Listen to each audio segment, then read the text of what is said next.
ભગવાન કૃષ્ણ અવતાર લઈને આવ્યા, એમાંય ભગવાને બ્રહ્મા વિષ્ણુ અને શિવ સાથે જતા. મૂળ ભાગવત ક્યારેય ઊંડા ઉતરીને વાંચીએ તો સમજાય. કૃષ્ણ એટલે વિષ્ણુનો અવતાર, ભગવાનની જે વેણુ છે, વંશી છે, એ શિવ છે.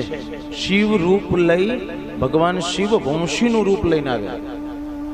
એટલા માટે કહ્યું છે વંશસ્તુ ભગવાન રુદ્ર. ભગવાનની બાંસુરી છે ને એ શિવ છે. શ્લોકોમાં પણ આ ત્રણ જોવા જ મળે છે. જ્યાં જુઓ ત્યાં તમે જુઓ, નજર કરો શ્લોકોમાં, ભાગવતજીમાં. અચ્છા, ભગવાન ગાયો ચરાવવા જાય તો હાથમાં શું છે? લાકડી. એને વેત્ર કહેવાય. તો વેત્ર કોણ? વેત્ર છે એ બ્રહ્મા છે, બાંસુરી છે એ શિવ છે, અને કૃષ્ણ તો પોતે વિષ્ણુ છે જ છે.